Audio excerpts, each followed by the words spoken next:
صباح الخير عليكم، يا رب تبقوا بخير وبسعادة وصحة.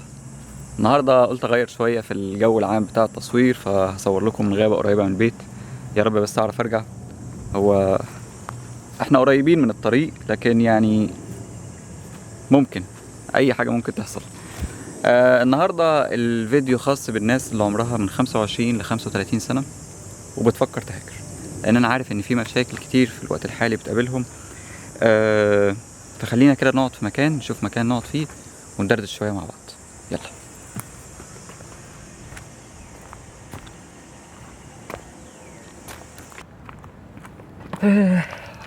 السلام عليكم. بعدنا اهو عن نص الغابة، بس قربنا من الطريق. المكان ده هيبقى امان، بس ممكن يبقى يعني دوشة شوية. طيب خلينا كده نبدأ. انا كاتب شوية حاجات عايز اقولها لكم. في كتير من الناس دلوقتي بدأت تظهر تقول لك والله ان انت ممكن تهاجر من غير ما تتعلم لغة خالص. اللغة دي ولا كأن ليها لازمة، ومن غير فلوس خالص. الهجرة محتاجة فلوس ومحتاجة لغة. في أنظمة بتبقى يعني محتاجة اشتراطات أقل، لكن في الآخر هي محتاجة فلوس ومحتاجة لغة. هي دي المشكلة الأساسية. وفي الفيديو ده إن شاء الله النهاردة هحاول إن احنا نتكلم على حلول للموضوع ده. في ناس لما بتشوف الموضوع معقد تبدأ إن هي تقول طب مفيش يعني جواز، مفيش دراسة، مع إن الدراسة هتبقى يعني بتتطلب برضه فلوس، بتتطلب لغة برضه. مفيش طريقة تانية، مفيش تهريب، يعني بيتحايل على الموضوع نفسه، بيهرب من المشكلة الأساسية. حبيبي مفيش مشاكل من الهجرة، يعني برنامج الهجرة نفسه مش هيتقفل، موجود ومش هيتقفل. أنا واثق من الكلام ده، لأن لا كندا ولا أستراليا ولا نيوزيلندا في الوقت القريب، يعني خلال 20 سنة الجايين يعني هيرفضوا مهاجرين، إنما هيصعبوا الاشتراطات. أنت طول ما أنت ما بتفكرش في الأساس بتاع المشكلة مش هتفكر أو مش هتلاقي الحل. أساس المشكلة هو إن أنت معكش فلوس كفاية، ما معكش لغة كفاية. يبقى اللي انت تفكر فيه مش برنامج الهجرة ولا طريقة الهجرة، اللي انت تفكر فيه ازاي اجيب فلوس وازاي ازود اللغة.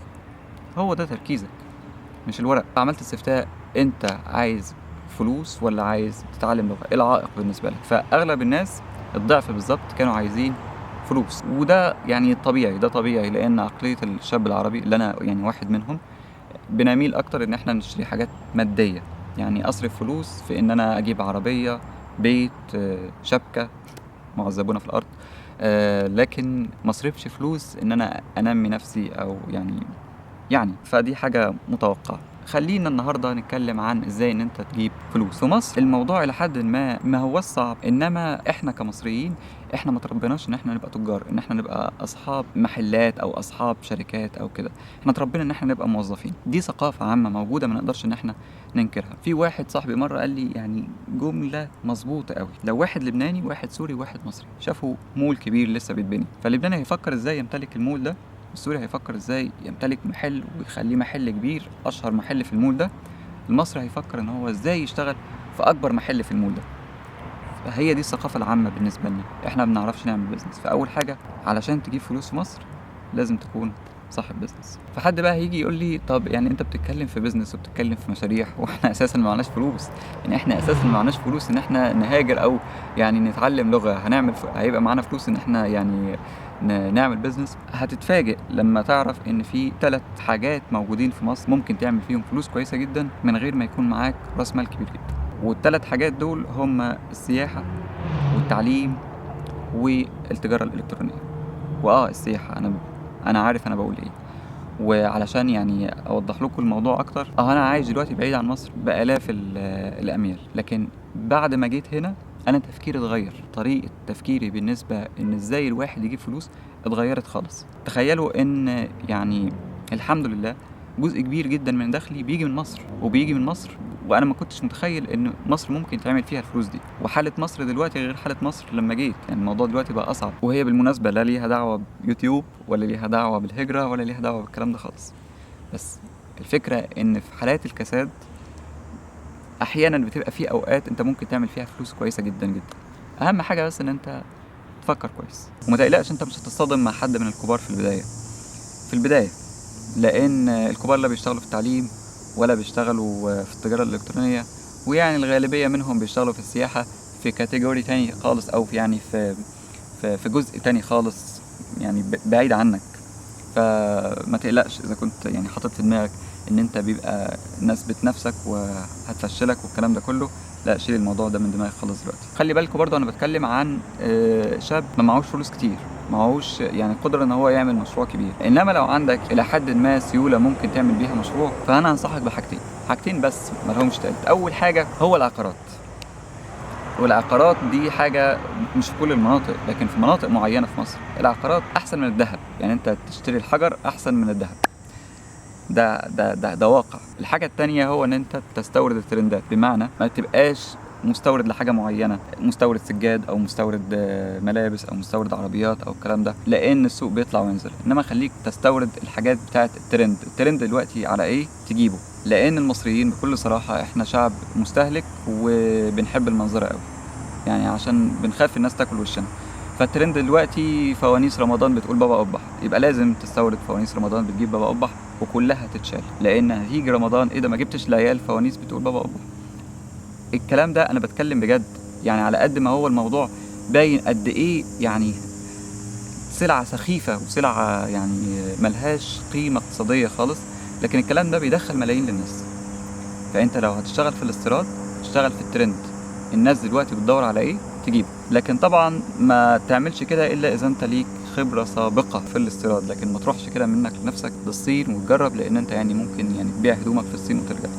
لان في الناس اللي سافرت الصين وتاجرت يعني فاهمين انا بتكلم في ايه. انا مش هتكلم طبعا في العقارات ولا هتكلم في الاستيراد الترندات، انا هتكلم في الثلاثة اللي احنا قلناهم وهنخصص ليهم ان شاء الله فيديوهات جايه كتير قوي. الحاجتين المهمين اللي انا عايز تاخد بالك منهم هم قانونين دول انا مطبقهم في حياتي، وما بقولش ان انا يعني شخص رهيب ولا شخص رائع او كده، انما انا بحاول دايما انقل للناس اللي انا بحبها الحاجه اللي انا شايفها بتنجح معايا.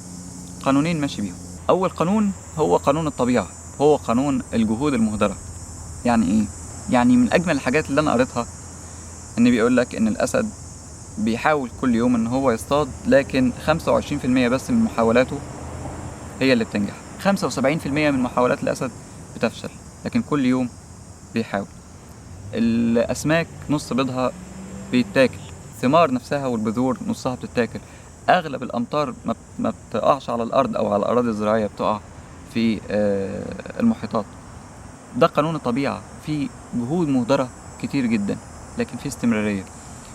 الانسان بس هو اللي بيرفض القانون ده. عدم النجاح بالنسبه له اتسمى فشل، فما بيكملش. مش هتنجح مره او 2 او 3 او 4 معنى كده ان انت فاشل، لا، معنى كده ان انت لازم تجرب تاني او تغير حاجه او تظبط حاجه، هتصلح حاجه، هتظبط حاجه وتحاول تاني وتالت.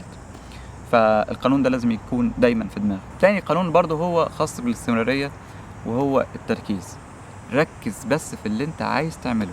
قبل ما بعمل اي حاجه انا ما بشتتش نفسي، انا بشوف والله هو ده الهدف اللي انا عايز احققه، ايا كانت المغريات اللي ممكن تحصل انا ما بتجه لهاش. انا بفضل مكمل في الحاجه اللي انا عايز اعملها لحد ما تتحقق، لان انا عملت خطه، ضيعت وقت في الخطه وبنيت اساس ان انا يعني اشتغل على الخطه دي واشتغل على نفسي في الفتره اللي جايه. خلاص مش ههدم وابني من الاول في حته تانية، لا، انا هكمل. اعمل زي النمل، لما بتلاقي خط نمل كده ماشي رايح يجيب حاجه، جرب وحط شويه سكر على جنب، حط شويه اي حاجه على جنب، يعني النمل يتلم عليها، تلاقي النمل مكمل، ما بيتجهش الحاجه او الطعم اللي انت حطيته على جنب ده، هيفضل مكمل للحاجه اللي هو اساسا رايح يجيبها ويرجع تاني للمملكه بتاعته. خليك زي النمل، ما تتجهش للطعم اللي ممكن يظهر لك في حياتك. طول ما انت عايش كده هتلاقي طعم يظهر هنا وطعم يظهر هنا وحاجات على شكل فرص، لكن هي بتضيع لك وقتك. ركز في الحاجه اللي انت عايز تعملها.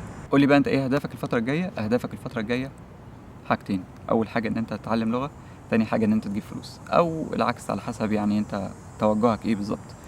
تعليم اللغه سهل، ممكن يتعمل وممكن تجيب درجه كويسه في ايلتس، وممكن ان انت يعني لغتك تتحسن بشكل ملحوظ بشويه مجهود. هسيب لك لينك تحت، ادخل عليه واعمل مجهود مع الكورس ده. الكورس ده للاسف مش مجاني، لكن اتعود ان انت تستثمر في نفسك. بالنسبه للحاجه التانية ان احنا نعمل فلوس، فدي بقى هنشوفها الفيديوهات الجايه ان شاء الله، وهنتكلم عن مشروع بمجهود كبير لكن من غير راس مال كبير. فمن هنا الفيديو الجاي، دمتم بألف خير، السلام عليكم. هو أنا الطريق كان هنا ولا هنا؟ نهار أزرق. شوف الموبايل.